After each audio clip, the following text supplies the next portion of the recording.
right, welcome everyone. Let's get started. Thanks for joining the February edition of the Patch Tuesday support group, a safe place to cry into your patches. Boy, is they're crying this month. Yeah, boy, is they're crying. As usual, we're going to let Jordan come on and ruin your day, talk about all sorts of fun security things. And then there's a whole long list of fun news to talk about. Morris is here. Thank you for, he's going to monitor the chat and let us know if anything needs to be raised up and talked about live, and we'll do that. And at the end, I think Jordan wants to wax philosophical about self-updaters in certain products. So that's the general agenda, as it usually is. All the resources are in the button that says resources, I think. All the links and stuff, so go ahead and take a look. And with that, I'll hand it over to you, Jordan. Awesome. Thank you, Brian. I'm going to go ahead and screen share here, as is tradition. And this month, unlike previous months, I came prepared, some might say. You might find this laughable, but I actually had this report paired last night, as opposed to telling Brian, hey, Brian, stall for me. The code is still compiling. So real quick, we'll go ahead and start off with some Microsoft updates in the news. First things first, there were 30 unique monthly KBs this month. Amongst those, there were 39 unique vulnerabilities. Out of them, there was basically a bucket of 0 days of 6 inside of them. The moral of the story is you should go patch everything. It's all awful. It's all bad. There is no notes other than that. Like, it's just bad this month. One thing that I will very quickly bring up, though, is there were 5 that were ranked as critical, 52 important, 2 moderate. Amongst that bucket, 3 were denial of service, 25 elevations of privilege, 6 information disclosures, 12 remote code executions, 5 security feature bypass, and 8 spoofing. Now, you might be saying, but Jordan, there's no way that those numbers add up to 39. That's correct, because some of those are in the CVE twice. Congratulations, have fun. The one update that in CVE that I particularly want to bring to everybody's attention this month from Microsoft is this one joyous vulnerability, and that is CVE 2026-20841, which is a delightful 8.8 severity vulnerability in everybody's most favorite application ever, Notepad. Yes, that's correct. We have a vulnerability in Notepad. Specifically, it is a vulnerability in the markdown rendering framework of it, where if somebody is convinced to open a markdown file, there is not a sanitization on one of the inputs, and when it renders a URL inside of the markdown file, it can then cause remote code execution on the box. Now, it is currently unproven in the world of exploit code maturity. There is an official fix already to actually go ahead and roll out. It is officially confirmed at this point as well. And in general, the fix for it is go download the patch and fix it, either from the store directly or in the cumulative update. Currently, it is implied that the fix is just that you need to make sure you are on the build 11.2510. It is still a little bit unclear at this point because the store update certainly fixes it all for all of those wonderful devices that you have that are like Windows 10 and Windows 11. But what about servers? It's implied that it's fixed in the cumulative update. I have not fully tested it to validate that if you do the cumulative update, you actually get to update Notepad 11.2510. But the moral of the story is go update Notepad. It's sad, but you do in fact need to go and update it. It's kind of silly. But yeah, that's your Microsoft patch marching orders for this month. It's all bad news bears, friends. It's all bad news bears. Yeah, and just to be super clear, because we're going to talk about it, don't confuse that with Notepad++, which also has its own fun, exciting thing happening. We're talking about Notepad, the thing that's part of Windows. Yeah. Yep. It's on every single piece of Windows from early to now, basically. All right, that brings me around to third-party updates and in the news. So in the wonderful world of the news of updates, in the last 30 days, our catalog team has released 2,093 total unique updates. Amongst that is 20 updates to Google Chrome. That is an update more often than every other day for those of you keeping score at home. 25 for Edge, 15 for Firewalks, and 12 for Opera. That's 130 unique vulnerabilities and 430 places where an update vulnerability repeated itself across the pattern. In general, you've got 1.62 of a classification of moderate, and you got 440 of them that were just important. Impact in general here, we've got, 0.35, so 349 that were just driver bits and pieces. Those are going to be things that are not necessarily classifiable as a driver. Sorry, Morris, I know you're here. You might have gotten excited. No, it's not actually drivers. We sometimes have to classify things as drivers in our catalog because there is no other proper classification system. Looking at you, software that doesn't let us update it normally. And then we have, of course, some different just generic updates. There wasn't any one particular, I think there might have been one. There's one. Microsoft FS Logic apps that did, in fact, get a critical update pattern to it that was applied, that was released on February 10th that you may want to go and pay attention to. This is kind of notable because we don't typically see critical updates getting added in here in the bucket. That being said, there are, of course, some nasty ones out there, but the biggest and nastiest one of all that I want to talk about is Notepad++ and 7-zip, and we're going to leave that till the end. So with that, I'm going to go ahead and pass it off to you, Mr. Brian. All right. Thank you, sir. Let me go ahead and see if I can figure out how to screen share. I've basically failed at every other technical thing this morning, so why not share, why not fail at this too? Not that one, not that one, that one. Okay, so of the list of happy fun things that happened this week, forget the screen share for now.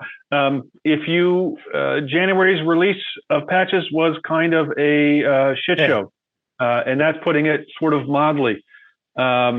So a whole bunch of known issues that some of you may have been impacted with last month. I'd be interested to hear in the chat if you were. So right out of the gate, there was difficulties connecting to Azure Virtual Desktop or Windows 365, which is built on Azure Virtual Desktop. And then we found out a bunch of people couldn't shut down their operating system. The start menu was janked. And then if you were trying to save stuff to any cloud-based storage, so this OneDrive or Dropbox, like that would suddenly freeze up that app. So a whole bunch of crappy things started happening. They rushed out a fix, quote unquote, for the AVD Windows 365 stuff on the 17th. January 24th, they said they did another, these are out of band, by the way. They did another out of band that was supposed to fix that cloud storage thing, but that seemed to introduce like a blue screen for a bunch of people with unbootable mount boot volume. So all of it was kind of a shit show. They tried to fix most of that in the D week release, which is the preview of February. So if you saw that come through and deployed that, maybe it helped you. Supposedly all of that's fixed in February's patches. I went and looked on the Patch Tuesday, the Patch Tuesday super thread in Reddit, and I didn't see anyone complaining about those things still going on. So I'm hoping. Okay, yeah, right. The 17th did not fix the shutdown issue, which is why it came in the 24th. So they did do another one, and then they did another one. So just not great. I'm going to call February 8th is the day that updates went down. If you didn't get this release, oh, wait a minute. No. Oh, sorry. There was a Windows Health released on that boot stuff. So here's the link is in the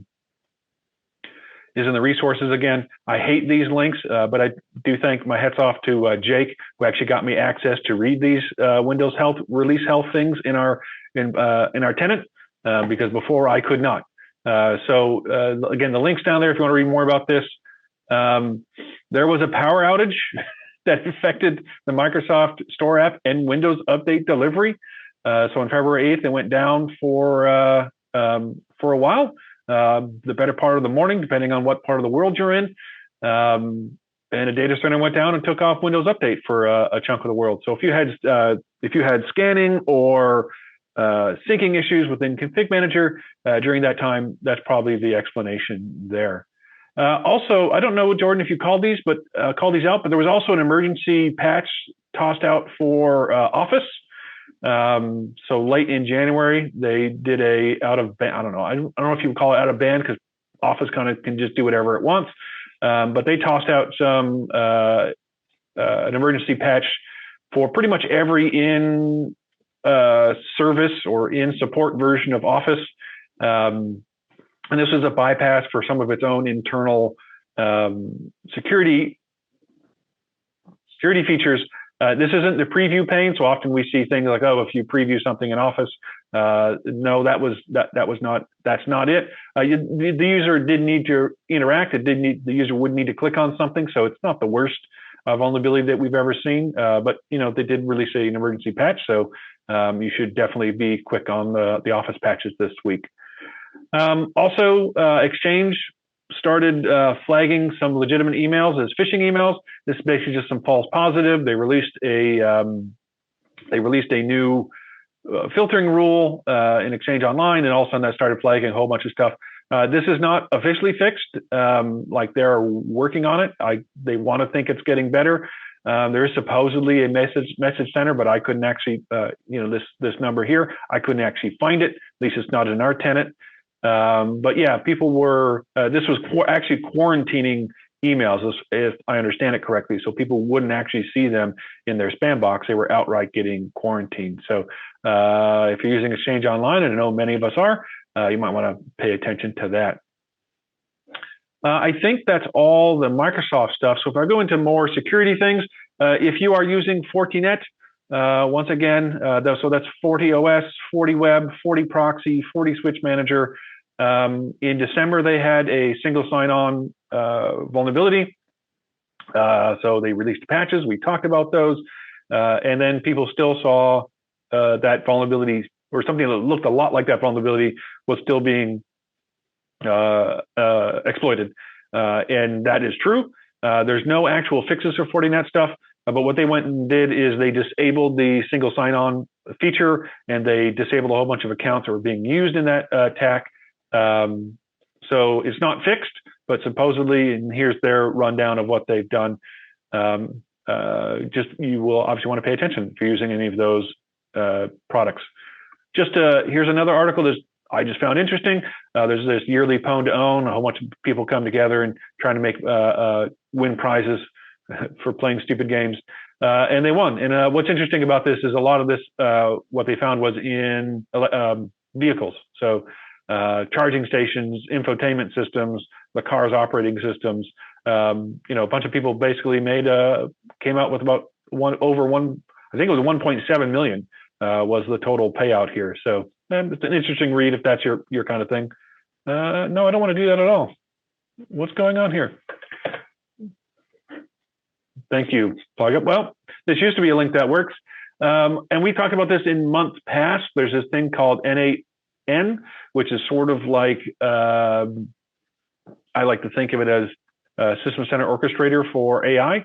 And so it is a platform that you can connect a bunch of models and ask them a bunch of questions and then shove that into another thing and then throw your own PowerShell in. That's what N8N is.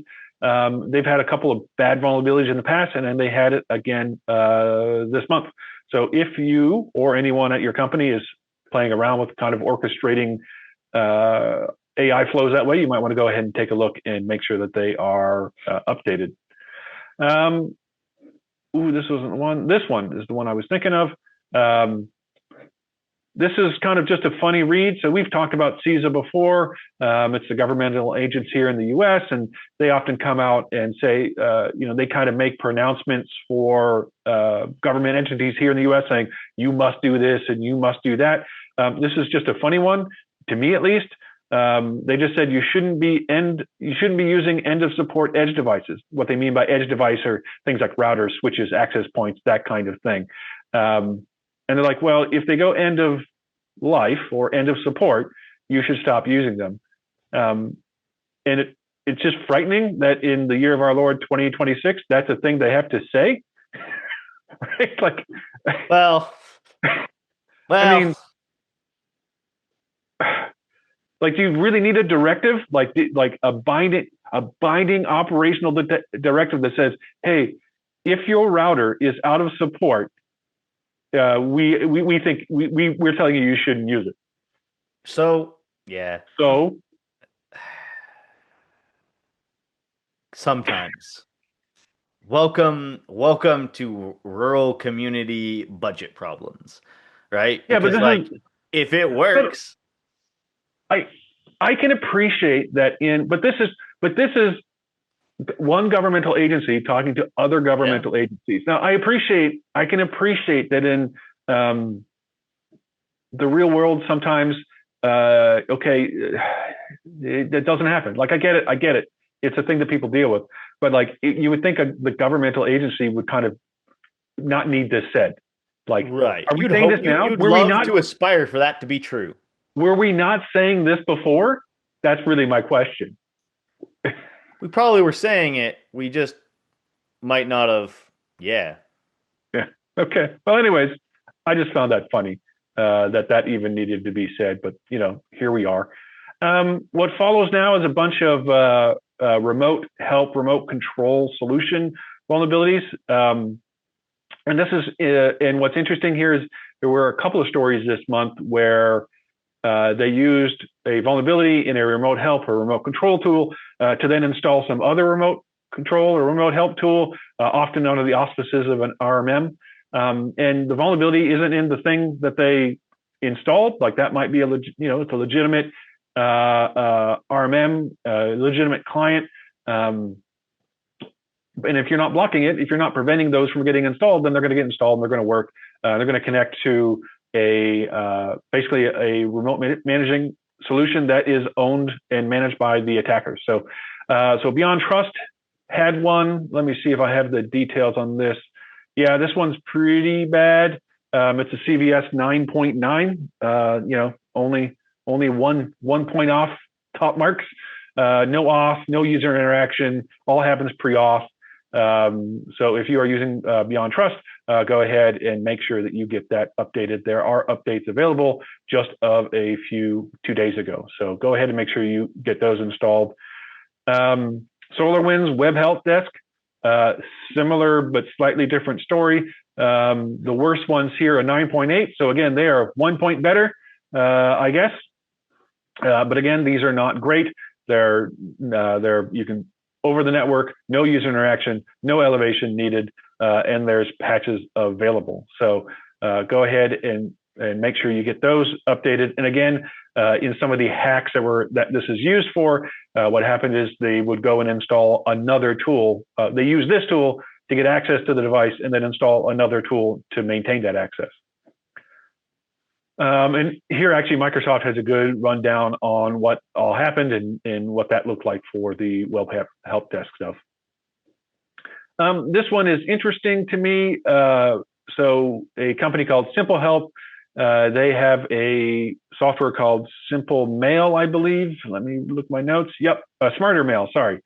So Smarter Tools runs a mail server called Smarter Mail. And basically what happened is they ran, they have a whole bunch of they had a vulnerability in Smarter Mail, which they were aware of and were fixing.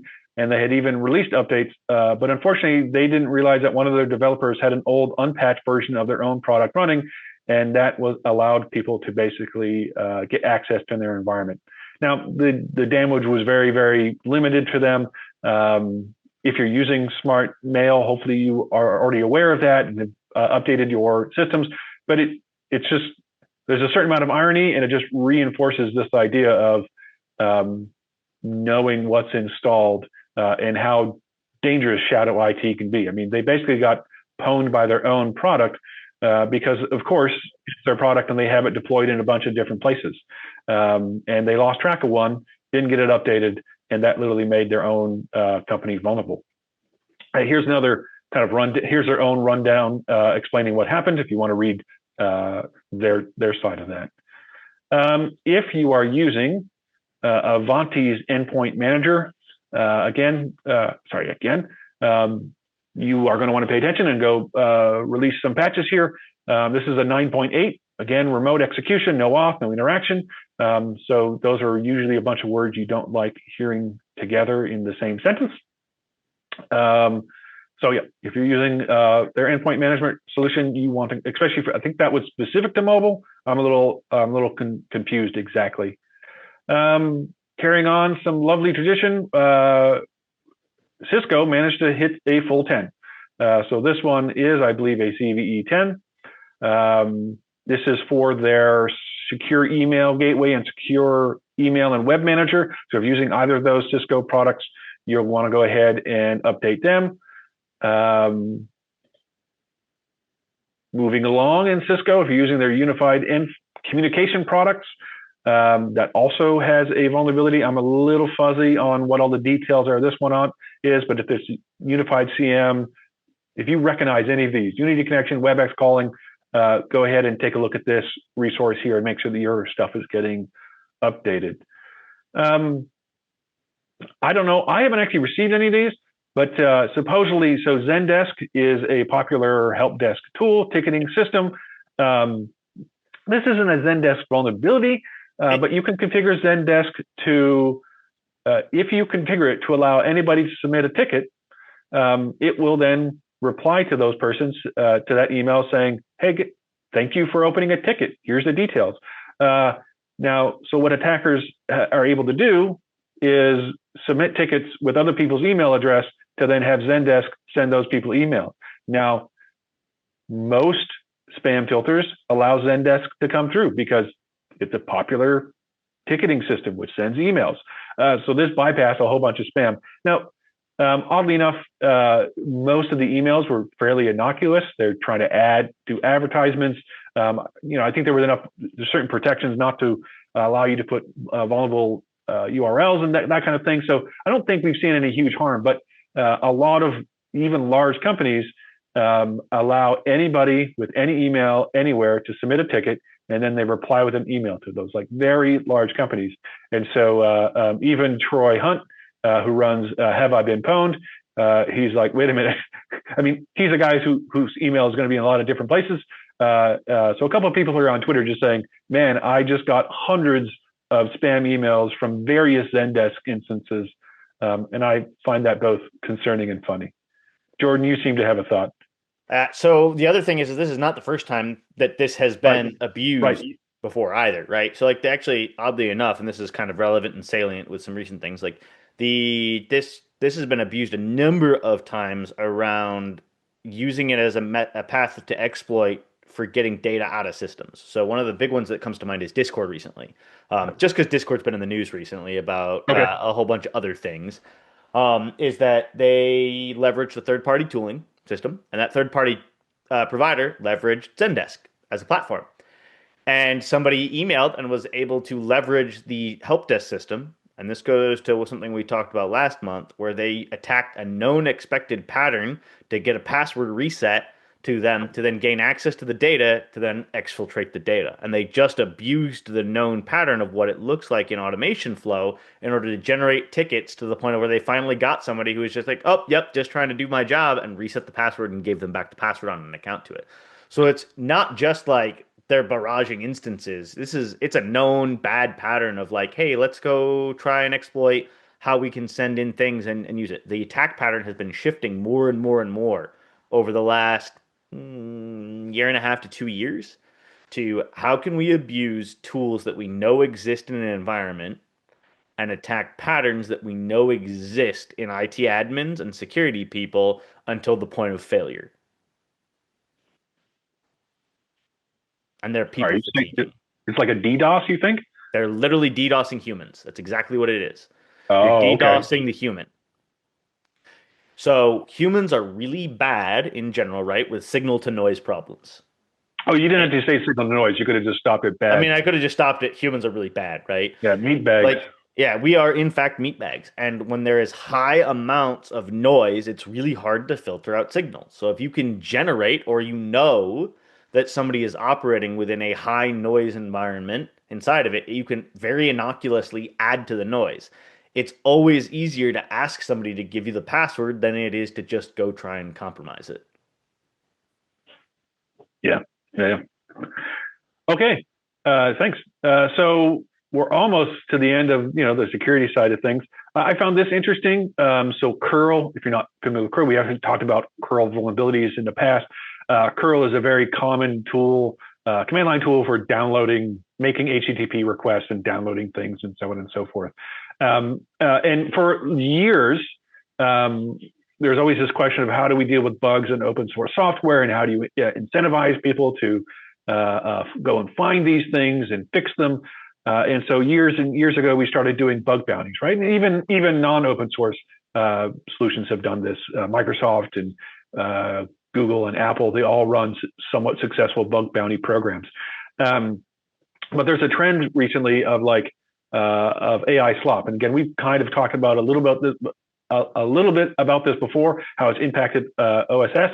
But here, curl just finally gave in. They're basically just saying, listen, it is now so easy to use AI to quote unquote find a vulnerability that probably doesn't actually really exist because AI is just hallucinating it, or it's technically a vulnerability. Technically, yes, there's a way you could exploit that, but the way we use it prevents that. There's a lot of those kinds of situations. And so this is interesting. They're just kind of caving and they're saying, yep, we don't have time to look through all of these crappy reports.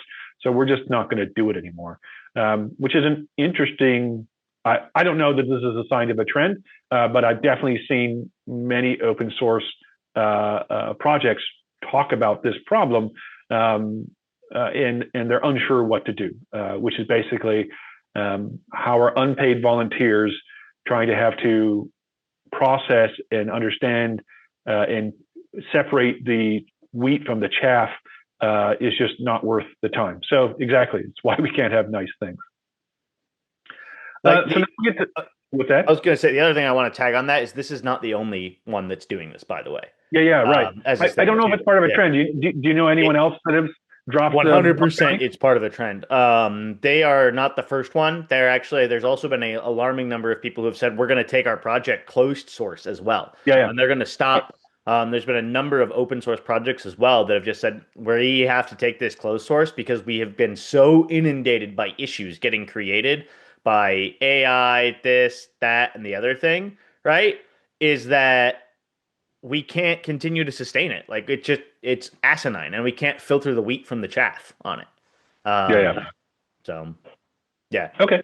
Tailwind talked a little bit about it recently in the recent Tailwind thing because they had a similar problem where they're getting so many AI pull requests and it's impacting their ability to sail because of the whole docs thing. But it's other things too above and beyond that. Yeah. Okay. So now we kind of come to a couple of the big hitters this month. So 7-zip. I guess this is one of those funny stories about domain names and registering them. Jordan, since my security team's on the I went, don't go to 7zip.com. That's basically the story. Spoiler, I went to 7zip.com. And I'm not saying you should try and go to 7zip.com, but it's worth maybe opening a browser in a secure environment or something. Go to 7zip.com. It looks like a legitimate website, and it will absolutely give you a download for 7zip. And if you are less savvy, why would you not go to 7zip.com to download 7zip? Well, it's because it includes a Trojan that basically turns your machine into an open relay for those attackers, or a proxy, if you wish. And it's still up. Like when I went there yesterday, it still exists. I want to open another tab and just go there. Don't do it. Okay, fine. Maybe I shouldn't do that. I should be recorded doing that. But when I read the story, I'm like, oh, this is crazy, right? Okay, they must have shut this thing down. And I'm telling you, as of yesterday, they have not. It is still a viable website that looks not great, but not terrible. And I can totally see why it's fooling people. Where I think it kind of gets scary is that URL is what's the right word? Legitimate enough for things like, is it so it's an open question. Is it legitimate for something like Chocolatey or Winget, right? I mean, often, so there are some sanity checks in both of those programs to make sure that, hey, if you're downloading 7-zip and the URL doesn't come from, jordantheitguy.com /.ru/ whatever, right? Like there's some sanity check, and that's good.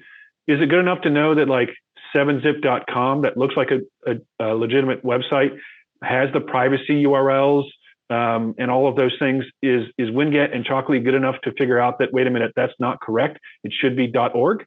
So this is. I legitimately had a thought of testing that, and then thought, well, maybe I shouldn't be the evil in the world.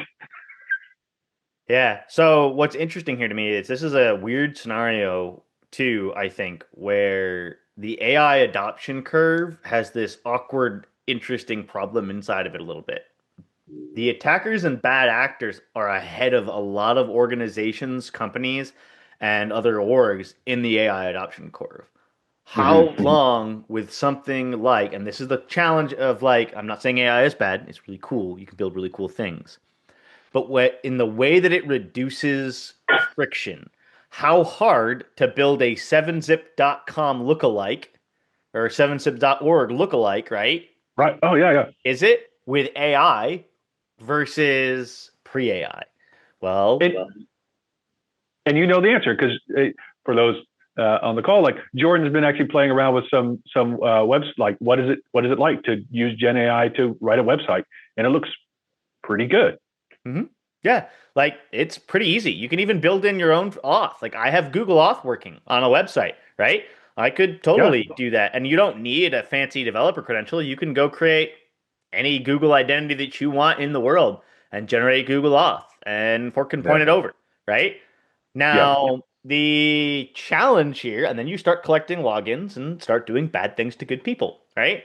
The challenge here with it, right, is that the other side of the coin, places like open source software where they don't have time, energy, resources, places like companies that have high friction or resistance to it, have not started to look at how can we start to try to filter these. So like what you just mentioned, right?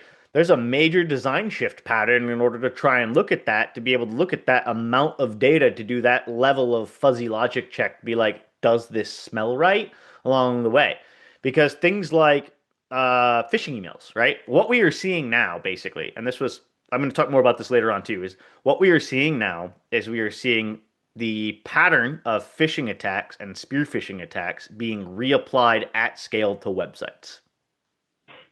Right. Foundationally, that's what it is. And that's incredibly easier now, and the friction barrier to do that has dropped. It used to be that the way you would do that is you crafted an email, you sent it to 10 million people to trawl, right? Very low friction, very easy to do that. You just get your list of emails and do the thing. Building websites out there, buying them on a domain, that takes time, energy, effort. Now it doesn't. And so now we can recreate way worse scenarios on the way, and we have to figure out how do we protect against it. We've always been vulnerable to these types of things. It's just that the friction was too high for attackers to exploit them in the past. Right. And I think somebody said in chat, there's also like 7zip DE. I'll let you guys go to that one on your own. But even that feels even more legitimate, right? It's like, oh, that's the German version of it. Like right? Like, I mean, to take your point, like, sure, just go take one website, translate it into another language, toss it into the appropriate country's domain registrar, top level domain, and I mean, sure, that's, oh gosh, I love the world we live in. Okay, but I want to move on. I'm not going to boil this ocean because we're going to talk about it. Notepad++ had a vulnerability in its update mechanism. Jordan's going to wax philosophically about this later, so I don't want to talk about it too much now. But it is beautiful because this leads into the thing you also buried the lead on, which is like Notepad itself. So like Notepad just kind of went like, hold my beer. I don't want to be left out. I also have a vulnerability, and this is the one that Jordan talked about earlier. So again, I'm not going to go over it now. Moving along into some more Microsoft stuff. This was interesting, and I think I saw somebody talking about like, hey, BitLocker recovery stuff. Just so you know, if you put those things in the cloud, Microsoft can be compelled to reveal them.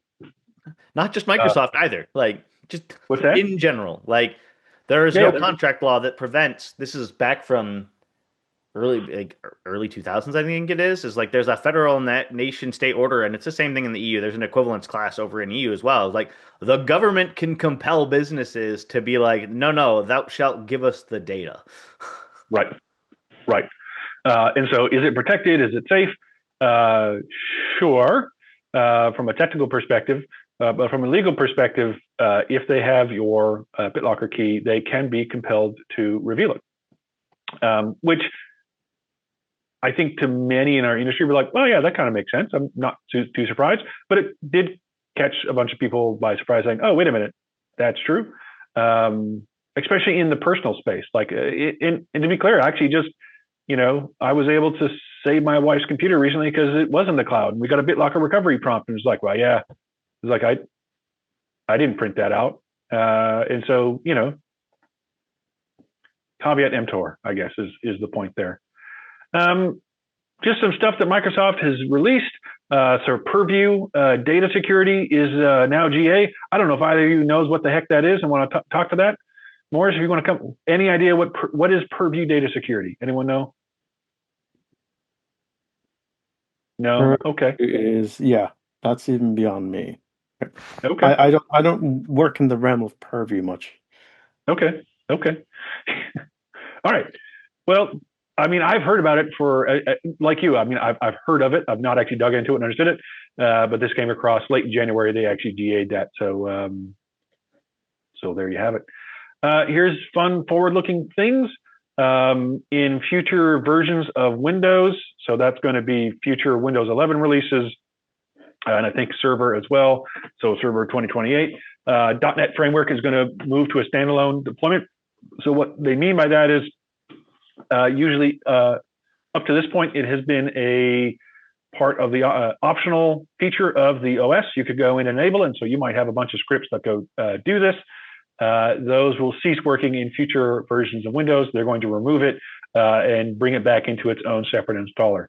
So these are .NET Framework 3.5 is like decades old at this point. It also supports things that go back to .NET 1.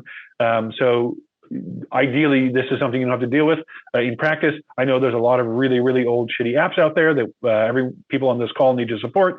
And so I know that many of us have written task sequence and scripts to go and enable this by default. Just be aware that is going to change in the next version go around. I share, even though to me it's marketing gobbledygook. They're talking about Windows baseline security mode and user transparency and consent. Basically, the first part sounds just like, hey, the next version of, there was this whole secure future initiative thing, if you remember, that came out. Microsoft got hacked, and then the SolarWinds thing happened, and there's a whole big, we're gonna dig down and make things more secure. So the Windows baseline security thing just is saying, as far as I can tell, hey, the next releases of Windows, we're going to enable more security features by default. And so that's their way of making it more secure. The default might be off right now. Into the future, it's going to be on. I don't know how much impact that's really going to have to us in the enterprise, because we're probably turning those things on or off as we want. But for your home users, I think this is the point, that we're going to turn more of these things on by default than we have in the past. And shocking enough, that will break things. The user transparency and consent seems fuzzy to me. I'm not exactly sure what they're saying, but they're basically indicating that we're going to start prompting people more for access to certain things. So if you are on mobile, you're used to, hey, you install an app and you'll get a prompt that says, hey, do you want to let it access your files? Do you want it to access the microphone? Do you want to access your camera? All of those kinds of things. It sounds like they want to bring that to the normal desktop experience in Windows. If that's for good or ill, I don't know. But that sounds like what they're talking about, and we should all kind of pay attention to that.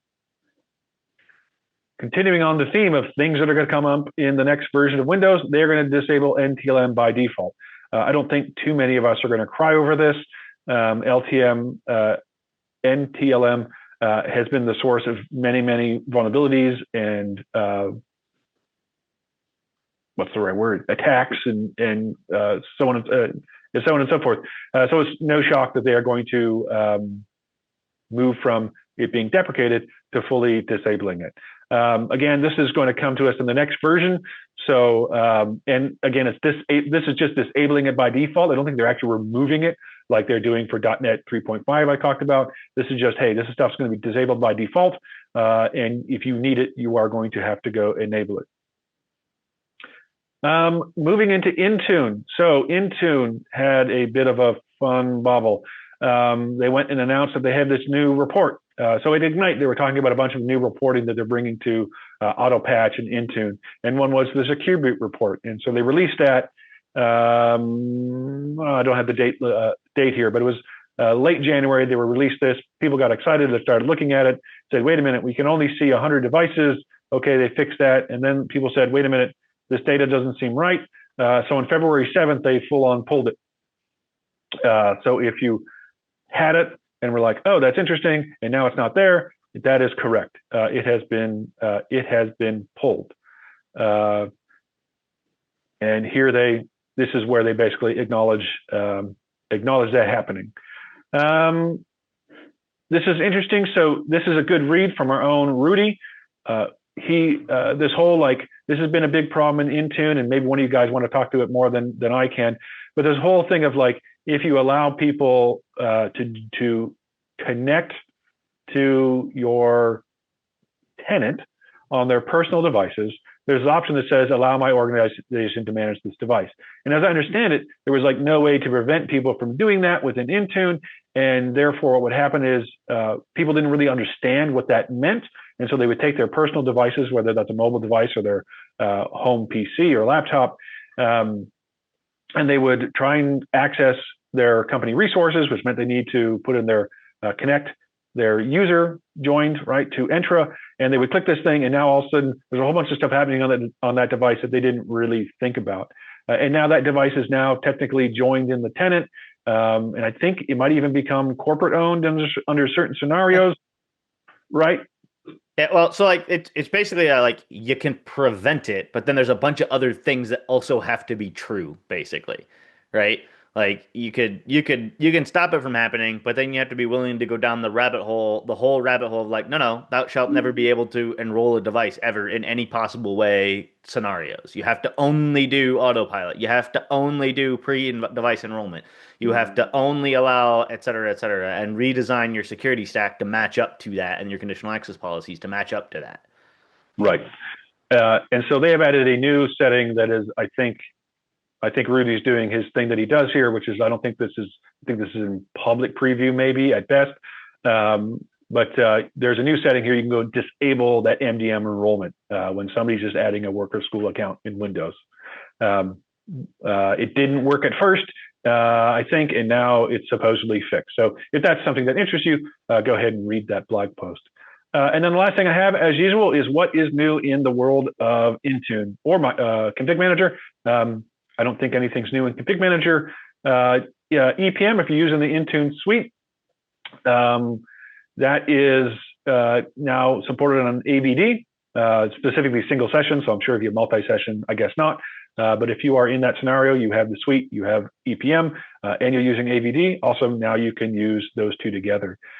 Just a reminder, somewhere down here, a lot of stuff added to the settings catalog, but reading through all that isn't particularly interesting. Just a reminder, we did highlight this a while ago.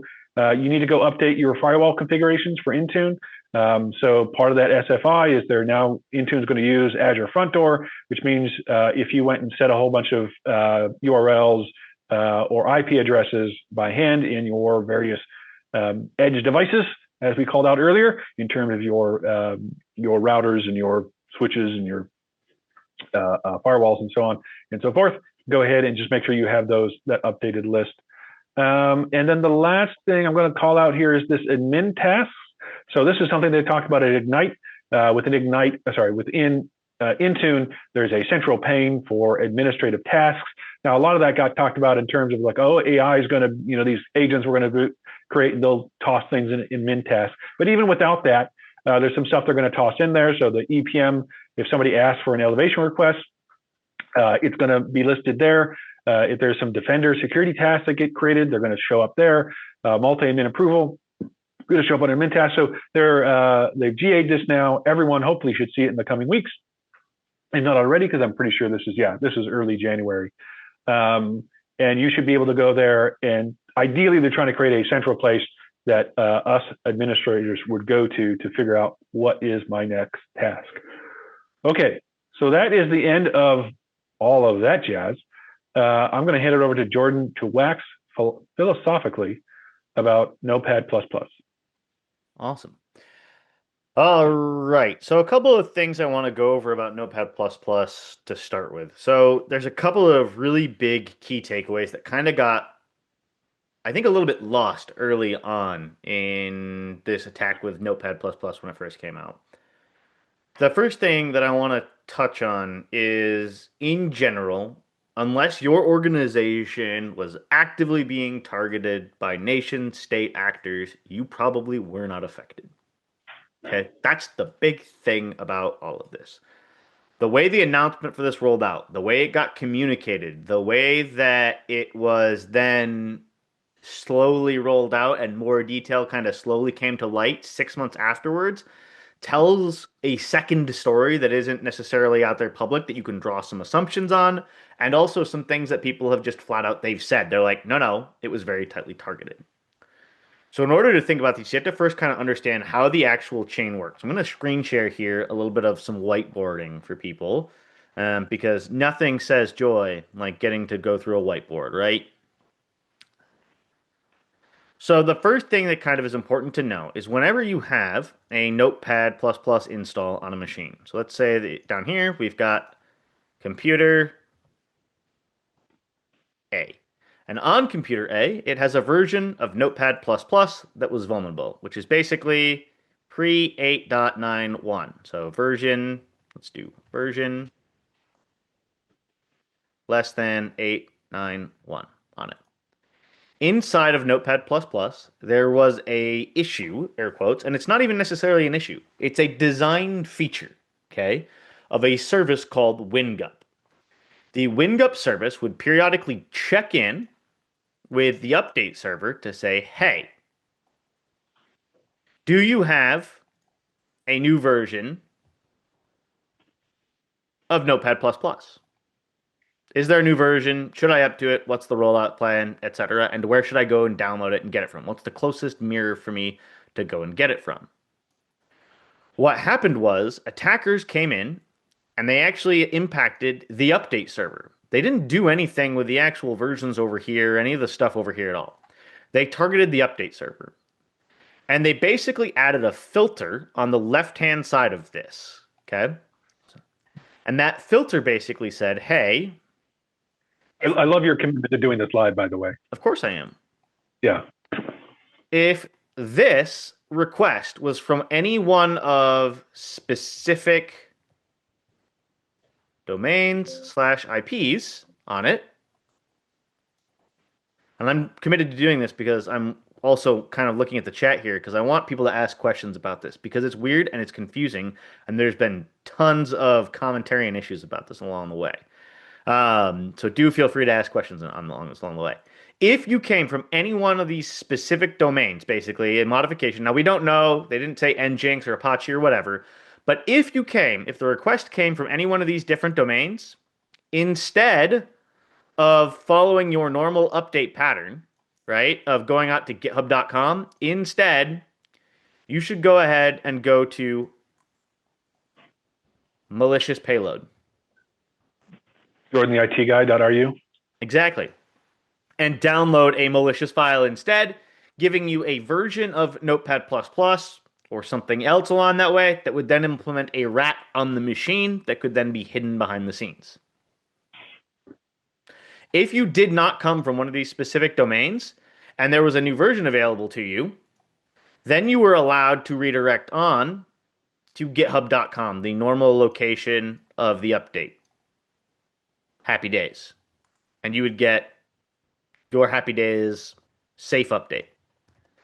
The vulnerability that was exploited here, and this is where it gets really, really, really kind of awkward, right? Is people were talking about, oh, well, it's the self-updated mechanism. It's this, it's that. This was an infrastructure attack at the end of the day, right? The actual boundary that got hit was this. It was the update server that was actually what was attacked. Now, what they changed in versions 8.9.1, what they actually changed was they said, hey, when you download the next version, make sure that next version that gets downloaded is digitally signed. The problem with some of the storyline here that's missing from some of the most recent things is even if they had known about this back at the time when the attackers took advantage of this, the binary for Notepad++ at that point in time wasn't signed. So at the same time this breach happened over here, okay, roughly along the way, the same time that this breach happened, remember, Notepad++, the original author, Dan Ho, he lost his Notepad++ certificate that he got from the Public Signing Authority. And so there was about a month and a half where the current version wasn't code signed. And then what he did was... it was code signed before, because... It was code signed before. That's correct. Yep. And then he lost the cert, so he was forced to not code sign it. Yep. And it had a really bad vulnerability in it, so he had to release it, so he couldn't wait for his new cert that he was trying to get. And then they didn't issue him one anyways. So he had to release several versions that didn't have one. And so then he rolled his own offline PKA and signed it to code sign it, basically. Okay. In order to sign it. So even if in that period of time along the way here, even if back then, right, it wasn't signed, there was nothing for it to validate against. The only thing it could have done was try to validate against the next hash version. But how do you validate against the next hash version when it hasn't been written yet if you put that in the old binary? Well, I mean, but like, how do I say this? Do we know how they got control of the update server? So what the current assumption is at this point, based on what they've released so far, is that the hosting provider itself, they basically came in and they were able to exploit some of the Notepad++ team credentials to get ownership of the update server, where they basically rode in on using those same credentials to log into the server. Mm-hmm. Because they found out when they first did the kickout, they thought that they had secured and fixed the problem, and then they found out that it was actually credentials from the Notepad++ team that they actually had exploited. So it was the credentials, because they still had access to those credentials and stuff inside of the Notepad++, which you'll see in the secondary update that Notepad++ released on the subject. Okay. That they were still active in the environment. That's why the window was so large. So the initial date, I think, was September, right? Then they had an initial kick out kind of early on, right, on it. And then the second kick out that they had was that, well, the update server itself was kind of sort of resolved. The issue of that part was... And then the second half of it was actually fixed. Then they kicked out the actual Notepad++ credentials. They reset those credentials because they figured out they just transferred the issue. So somebody had a question in the chat here, right? Which is, so did we get bad stuff from Patch My PC for Notepad++? So no, you didn't. And the reason why you would not have is because when we get the updates in the chain, we always go directly to github.com in order to get it. So our publisher instance here, in our scenario for how we are doing things, if I scroll down here, is that we have our publisher, okay? I'm going to call this publisher over here. It reaches out and downloads a copy of a signed catalog, okay? That catalog is signed with a certificate, and that catalog is then validated back locally by the publisher that it is signed. The publisher then reaches out and downloads from oh, you don't see my screen? Here, I'll reshare. Yeah, we do. No, I see it, please. Well, we got some comments in here that people can't see it. Well, that'll be because of we need the publisher to select it. Or the producer. Oh, they see it now. Okay, awesome. Cool. All right, so what then happens is the publisher then reaches out to something like github.com. So for example, Notepad's URL that's included inside of that catalog is github.com/binary.msi.exe, whatever. Okay? It downloads that file then compares the contents of that file to what was included in that signed catalog, which then ensures that whatever we got here, even if there was a redirect, let's say that somebody managed to get as a redirect over here in the way of this, right? Let's say that somebody managed to get a redirect to try and replay this somewhere else, right? So instead of us actually getting, the publisher gets interrupted, and for whatever reason, it doesn't go here. It gets pinned out to badfile.com, right? We've established this, Jordan, the IT guy.ru. Yes, exactly. And that file then gets reflected back to it. The publisher will throw it away because it won't match the binary included in the signed catalog. Now, I can't say 100%, and this is where it gets important, right? If you got an update from us, the updater, the self-updater itself inside of Notepad++ could still run. If the self-updater still runs, the above scenario can still hold true. So you had to have disabled the self-updater. Now, Notepad++ recently added or made public, like, hey, by the way, there's a command line switch. There's a switch that you can add to the end of the S field to turn off the automatic updater now. That requires basically, or go out and manually edit an INI file that lives, or an XML file that lives on the machines to turn off that feature. It's not a registry key or anything like that. It's an XML key, or an XML key that lives inside of a file. The attack pattern here, though, is what's interesting to me. This is not a net new attack pattern that was basically exploited here. This is the same attack pattern that WSUS has been protecting against for forever by virtue of the certificate and the code signing cert that lives inside of it to validate the content of what lives in it is content that should live in it. It's why when you have a certificate expire, when you're doing third-party updates, WSUS nukes all your content and says, nope, you can't have that anymore, and just deletes it all. So this is not a net new vector that suddenly someone has discovered and or has exploited along the way. It's been around for a long time as an attack vector. The other thing that is interesting here, right, is that there is a broader attack system here of self-updaters in general, right? Self-updaters themselves, there's been comments from some people online about like Google Chrome and various other things. Self-updaters are both questionable and also reliable all at the same time. I'm not going to say go turn off every single self-updater out there in the world for you. But you do have to be able to check and verify that it does what it says it did. There has to be checks and balances.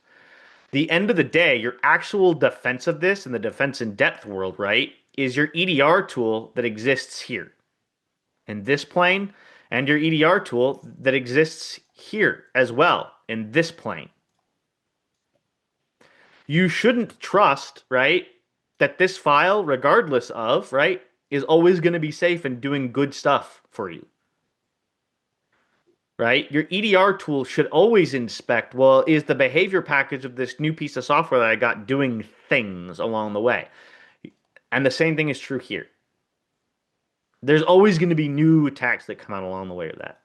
And the same thing is true because this is the actual protection plane here of the same thing for your 7-zip vulnerability as well, right? It's the actual file I got. Does it match any known bad patterns? Why is it coming from a different place than what it's came before? And this is kind of where the interesting thing of where mass data of AI can be kind of interesting is how do we get a ton of good information around and reading through it of how do we surface through, and Chris, you raised a really excellent point here, right? Of the false positives. So I hope this was helpful. Brian shared it earlier. I did post a blog that kind of goes into some of this and tries to go on it. I did also clean up some timeline issues that I had initially on there. I totally fixed them once and then forgot to go back and fix them a second time before I published it. But I hope this is helpful on it. It's a really interesting attack because at the same time of it being like new and novel, it's also not new and novel at all. It's been around for forever. And the teams that are running this, right? Like the poor, I feel genuinely bad for the Notepad++ creator because in order to catch this, he would have needed basically a 24/7 SOC that was trying to monitor all of the information about traffic that was coming into and out of this server and all of the patterns that we're having on this server to be like, oh, why is suddenly my update server being logged into from some bad location by malicious actors in order to determine it? It had nothing to do with his code. It had nothing to do with his implementation of the actual product itself along the way. Sure, could he have added some better checks of trying to determine if the newest version was downloading was actually the newest version? Potentially, maybe. There are scenarios where it would have broken and he would have broken himself into jail instead of out of jail. Yeah, in the chat, somebody asked like, okay, well, do we Patch My PC disable self updater in the catalog? And then I'm not sure if it's Ian. Sorry if I'm not getting your name wrong. Calls out like, well, we're concerned that might actually break. If you disable self updater, there's a chance that you are going to break the Notepad plugin scenario. Yep. I know that within Patch My PC we have a opinionated stance on enabling or disabling self updaters within Publisher. What I forget is what the opinionated stance is. Do we disable them by default or do we leave them by default? We don't disable them by default Okay. in there. We let admins configure them, but we have a list of the ones that we know how you can disable them. Because there are certain scenarios and there are certain environments, right, where maybe you want it to just go ahead and follow the self-update cadence. Now, there are also scenarios and environments because it is environment dependent, right? For example, you might not care about certain lines of business getting Google Chrome updates whenever. It's fine. Get Google Chrome updates as fast as you possibly can. There are other scenarios where no, that absolutely can't happen. That must disable it and must only release the builds and install exactly the builds that are released, tested, and sanitized for a locked environment. It very much so just depends. Right.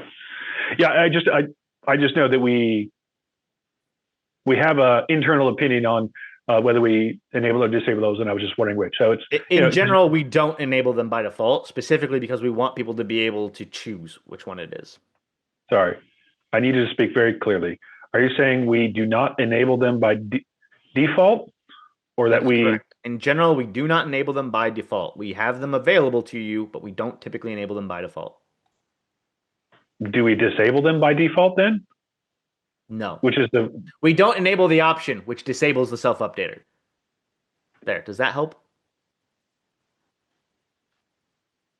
No, now we're in GPO territory. You don't enable the disable thing, but okay.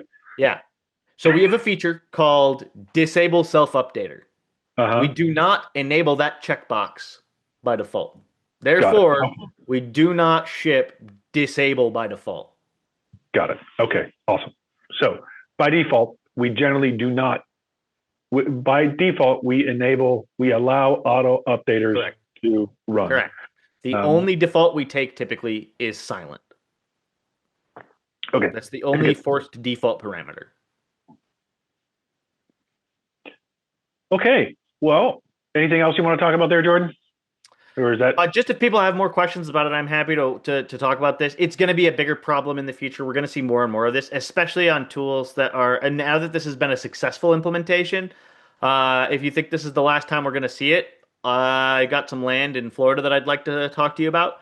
It's a little bit wet, but like this is not going to be the first and last that we're going to see of this. Infrastructure is and will continue to be one of the weakest points from an implementation pattern. Why would I go after your CI/CD pipeline? That's going to be the most heavily and looked at, and CI/CD of code analysis and static code analysis along the way. Why would I try to inject myself into the hardest point to try to, attack versus, but what if I could just make you talk to my server instead? Infrastructure attacks are going to increasingly be more common. And I feel bad, honestly, because like open source developers are going to have the hardest time with supplying, providing, and getting the resources that are required to keep the infrastructure available to them in a secure manner. For example, I built a very simple, spin like a little prize bot thingy that I'm playing with at the immediate moment. It costs $7 a month just to run the server. Let alone that's not trying to do anything secure. That's not trying to do anything on it. Just a Docker droplet costs $7 a month in order to run it, with nobody even trying to get to it at all. That has nothing to do with security or any of the other things, and it's just me, right? Now imagine the hundreds of thousands of people trying to download or get content or serving it up for something like Notepad++, 7-Zip, any of the other tools that are out there in the world of OSS. then it's a different conversation. Got it. Okay. I think that brings us to the end. We're a few minutes over time. Thanks for all of you that stuck around. We're going to stay around and we'll answer questions. If everybody wants to go off mute, we can still talk about this more, but I just want to give a place for people to leave if they want. Yeah, absolutely. Raise your hands if you want to come off mute and we can talk about this or anything else you want to ask us more. But thank you for joining us and wasting an hour and 7 minutes of your life again here in the early part of 2026. Wish you all the best. Have a great month, and hopefully we'll see some of you next month.